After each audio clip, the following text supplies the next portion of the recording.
Hello guys, आज की video में मैं आपके साथ शेयर करूंगी कि किस तरह से जो किचन में हमारी वुडन सनमाइका लगे रहते हैं वो चिपचिपे हो जाते हैं, या फिर हमारे रूम में भी वॉल ड्रॉप बने होते हैं वहाँ पर भी सनमाइका लगा रहता है।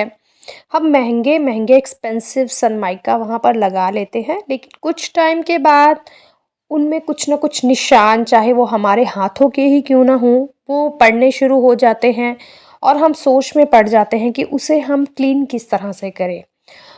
तो आपको इससे घबराने की ज़रूरत बिल्कुल भी नहीं है। आप आसानी से इसे क्लीन कर सकते हैं इन ट्रिक्स से जो मैं आपके साथ आज शेयर कर रही हूँ। देखिए, कई बार हम बोलते हैं कि जो भी हमारे घर में सनमाइका लगा है हम उसमें पानी का यूज़ नहीं कर सकते हैं, वो ख़राब हो जाएगा। लेकिन ऐसा नहीं है। अगर थोड़ा बहुत आपका सनमाइका गंदा भी है तो हमारे घर पे भी जिस तरह से सनमाइका लगा है, मेरे घर पे भी, तो किचन में काफ़ी ज़्यादा हमें क्लीन करने की ज़रूरत पड़ती है, क्योंकि कुछ टाइम बाद वो चिपचिपे होने शुरू हो जाते हैं। तो आप क्या कर सकते हैं, डिटर्जेंट पाउडर जो है वो घोल करके पानी के अंदर और एक कॉटन का कपड़ा ले करके उसे हल्का सा घिस सकते हैं, उससे भी क्लीन हो जाता है। हाँ, उसके बाद आपने उसे सूखे कपड़े से ज़रूर साफ़ करना है। इसमें कोई बुराई नहीं है, आप क्लीन करके देखिए, इजीली आपका साफ़ भी हो जाएगा। हाँ, आपने उसमें जितने भी आपके सनमाइका लगा है वहाँ पर आपने स्टील वूल का या कोई भी ऐसी नुकीली चीज़ का यूज़ नहीं करना है, अदरवाइज़ सनमाइका ख़राब हो जाता है। आप कॉटन के कपड़े से उसे ईज़िली क्लीन कर सकते हैं और उसके बाद आप उसे एक कॉटन के साफ़ सुथरे कपड़े से भी साफ़ कर लीजिए। इसके अलावा भी आपको और भी ट्रिक्स बताती हूँ। इससे पहले अगर आप भी चैनल में नए आए हैं तो चैनल को सब्सक्राइब कर दीजिए, क्योंकि इसी तरह की नई नई टिप्स एंड ट्रिक्स मैं आपके लिए लाती रहती हूँ। तो चलिए, अब हम बात करते हैं कि अगर आपके किचन में फर्नीचर पर लगी सनमाइका चिपचिपी और गंदी नज़र आने लगी है तो आप उसे साफ़ करने के लिए कौन कौन से टिप्स अपना सकती हैं। किचन में फर्नीचर पर लगी सनमाइका दिखने में जितनी सुंदर और स्मार्ट लगती है, उसके रख रखाव में भी उतना ही ध्यान देने की ज़रूरत होती है। अगर समय समय पर सनमाइका की सफाई पर ध्यान नहीं दिया जाता है तो कभी दाग के चलते, कभी खरोच के चलते और कभी अन्य कारणों की वजह से यह गंदी दिखाई देती है, क्योंकि किचन में कई ऐसी जगह हैं जहाँ पर कि कुकिंग के बाद वो काफ़ी ऑयली और ग्रीसी हो जाते हैं, वो वाले पार्ट। ज़्यादातर गंदगी चूल्हे के आसपास बने फर्नीचर या सनमाइका पर नज़र आती है, क्योंकि खाना बनाते समय उन पर तेल, मसाले के दाग आदि लग जाते हैं और वह चिपचिपी नज़र आने लगती है। अगर आप उसे अच्छे से साफ़ नहीं करते हैं तो ख़राब होने के साथ साथ उसकी चमक भी गायब हो जाती है और सनमाइका के साथ आपका किचन भी डल नज़र आता है। तो चलिए, आज हम आपके साथ ऐसे कुछ टिप्स साझा कर रहे हैं जो किचन में लगी सनमाइका साफ करते समय आपके काम में आ सकते हैं। तो चलिए, सबसे पहले बात करते हैं टिप नंबर 1 की।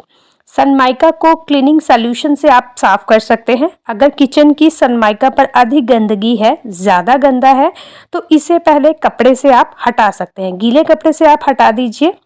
सनमाइका साफ करने के लिए एक ही कपड़ा इस्तेमाल कीजिए और वो साफ सुथरा कपड़ा ही होना चाहिए। वहीं ज़रूरत पड़ने पर क्लीनिंग सॉल्यूशन का भी आप उपयोग कर सकते हैं। मैं आपको क्लीनिंग सॉल्यूशन का अभी नाम बताऊंगी जिसका आप यूज़ कर सकते हैं सनमाइका को क्लीन करने के लिए। आजकल मार्केट में कई तरह के क्लीनिंग सॉल्यूशन उपलब्ध हैं। आप किचन की सनमाइका को साफ करने के लिए कोलिन का प्रयोग भी कर सकते हैं। आमतौर पर कोलिन का प्रयोग हम जो है शीशे को साफ करने के लिए करते हैं, लेकिन आप इसका यूज़ किचन सनमाइका, वॉल ड्रॉट सनमाइका, जितना भी आपका फर्नीचर है उसमें भी आप साफ़ करने के लिए कोलिन का यूज़ कर सकते हैं। आप कोलिन का स्प्रे कीजिए और उसके बाद किसी साफ़ सुथरे कपड़े से उसे साफ़ कर दीजिए। आप देखिए उसके दाग जो है, जितने भी उसमें दाग धब्बे होंगे वो निकल जाएंगे। दूसरा टिप ये है कि आप इसमें एरोसोल का यूज़ भी कर सकती हैं। यस, एरोसोल का प्रयोग कैसे करना है। अगर आपके किचन की सनमाइका पर किसी तरह का दाग या फिर निशान है तो उसे हटाने के लिए एरोसोल का आप छिड़काव कर सकती है। स्प्रे बॉटल में आता है। आपको बता दें कि एरोसोल से फर्नीचर या सनमाइका पर लगे किसी भी दाग को आप हटा सकते हैं।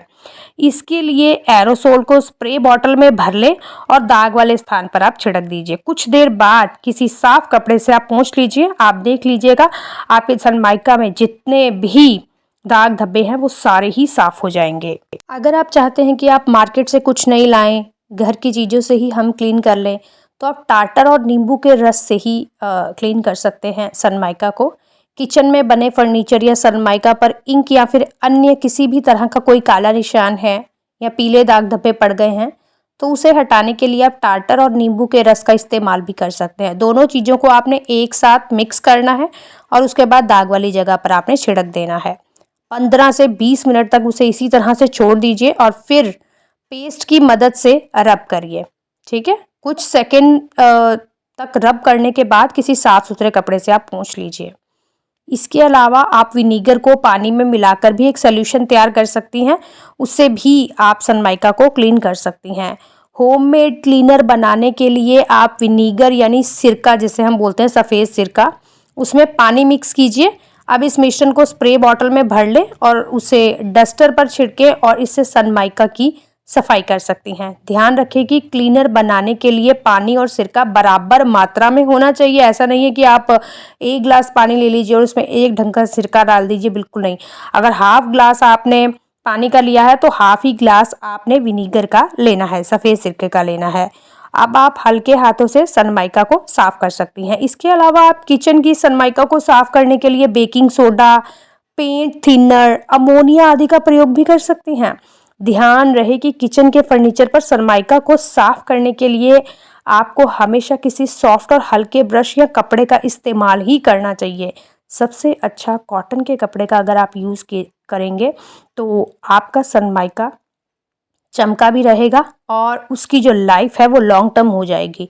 कई बार हार्ड ब्रश से साफ करने में सनमाइका में खरोंच लग जाते हैं, जिसके चलते फर्नीचर या सनमाइका बेकार सा दिखने लगता है। इसीलिए आप जब भी किचन को साफ करने के लिए जाएं तो सनमाइका को साफ करने के लिए हल्के ब्रश का ही यूज़ कीजिए।